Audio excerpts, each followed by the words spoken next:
Assalamualaikum warahmatullahi wabarakatuh. Perkenalkan, nama saya Saryanto. Saya mahasiswa PPL di MA Sabrun Jamil Kutu Pingge dari Yayasan Sultan Hamai Gorontalo, jurusan Pendidikan Agama Islam, Fakultas Ilmu Tarbiyah dan Keguruan. Di video ini saya akan membahas materi akidah akhlak kelas 11 tentang menghindari akhlak tercela. Nah, untuk lebih lanjut, mari kita simak video berikut ini. Assalamualaikum warahmatullahi wabarakatuh. Halo, apa kabar teman-teman semua? Semoga teman-teman dalam keadaan sehat ya. Baik teman-teman, kali ini kita akan belajar akidah akhlak tentang menghindari akhlak tercela, di mana akhlak tercela di materi kita itu ada 3. Yang pertama mabuk-mabukan, yang kedua berjudi, dan yang terakhir atau yang ketiga yaitu zina. Oke, mari kita bahas sama-sama ya. Yang pertama, mabuk-mabukan.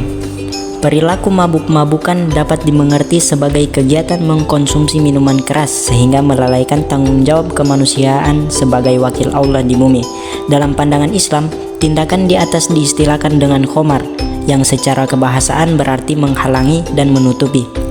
Khomar adalah segala sesuatu yang memabukkan, apapun bahan mentahnya. Minuman yang berpotensi memabukkan bila diminum dengan kadar normal oleh seseorang normal, maka minuman itu adalah khomar. Kemudian jenis minuman yang memabukkan. Beberapa jenis minuman yang mengandung alkohol tingkat tinggi mempunyai dampak buruk bagi akal dan kriminalitas di masyarakat. Antara lain yang pertama bir. Bir adalah minuman beralkohol yang diproduksi melalui proses fermentasi, bahan berpati dan tidak melalui proses penyulingan setelah fermentasi. Kemudian yang kedua yaitu brandy. Brandy adalah istilah umum untuk minuman anggur hasil distilasi dan biasanya memiliki kadar etil alkohol sekitar 40-60%. Kemudian yang ketiga yaitu vodka. Vodka adalah sejenis minuman beralkohol berkadar tinggi, bening, dan tidak berwarna yang biasanya disuling dari gandum yang difermentasi. Kemudian akibat negatif perilaku mabuk-mabukan. Yang pertama, melanggar larangan Allah. Kedua, dilarang melaksanakan ibadah. Ketiga, menghiasi diri dengan kekotoran dan kekejian. Keempat, menimbulkan gangguan mental. Yang kelima, menimbulkan kejahatan di masyarakat. Dan yang terakhir, mendapatkan sanksi. Kemudian menghindari perilaku mabuk-mabukan. Cara menghindari perilaku mabuk-mabukan yang pertama, meyakini bahwa minuman keras adalah perilaku keji dan pelakunya diancam neraka karena termasuk dosa besar. Kemudian yang kedua, merenungkan dampak buruk mabuk-mabukan baik kesehatan maupun secara sosial.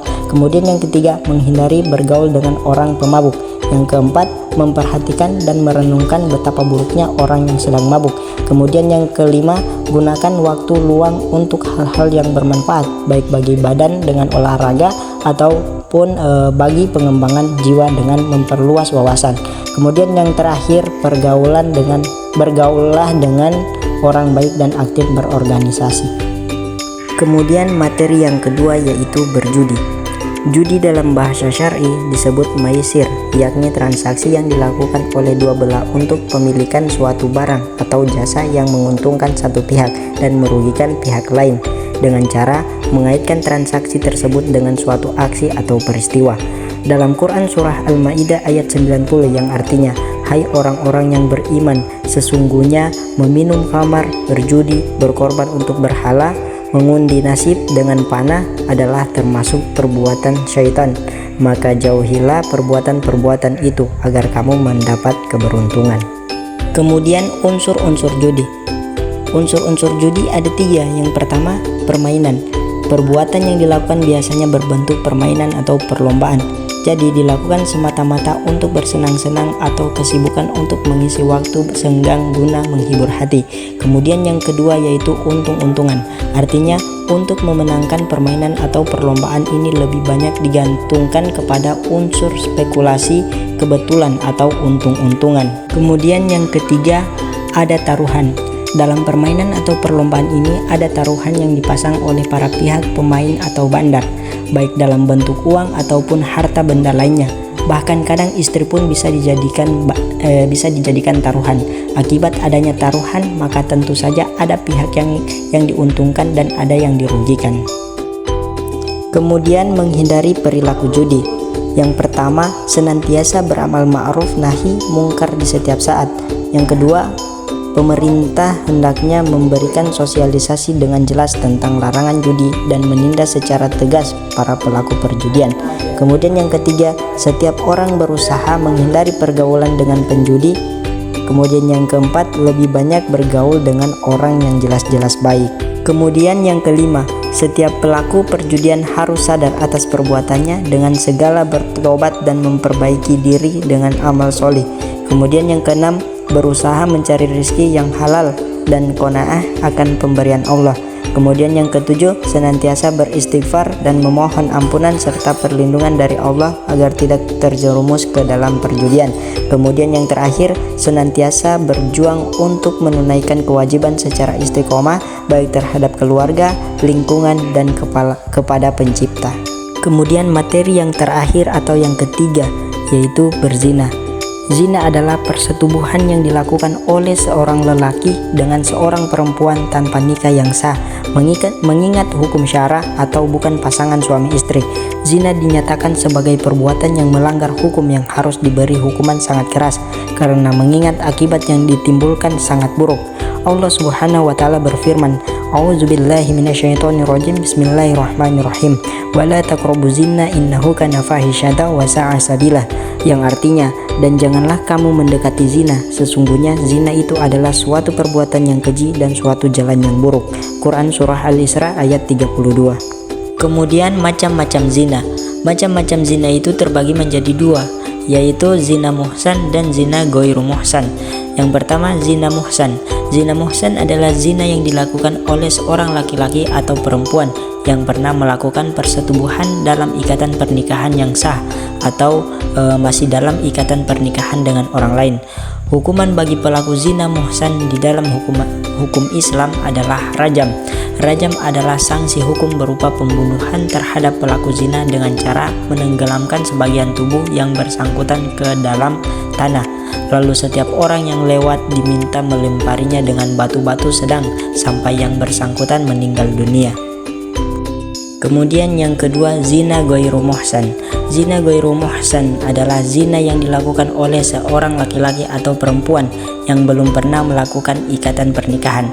Hukumannya adalah dicambuk 100 kali dan diasingkan 1 tahun, seperti diterangkan Allah Subhanahu wa taala dalam Quran Surah An-Nur ayat 2, yang artinya perempuan yang berzina dan laki-laki yang berzina, maka deralah tiap-tiap seseorang dari keduanya 100 kali derah, dan janganlah belas kasihan kepada keduanya, mencegah kamu untuk menjalankan agama Allah jika kamu beriman kepada Allah dan hari akhir, dan hendaklah pelaksanaan hukuman mereka disaksikan oleh sekumpulan orang-orang yang beriman.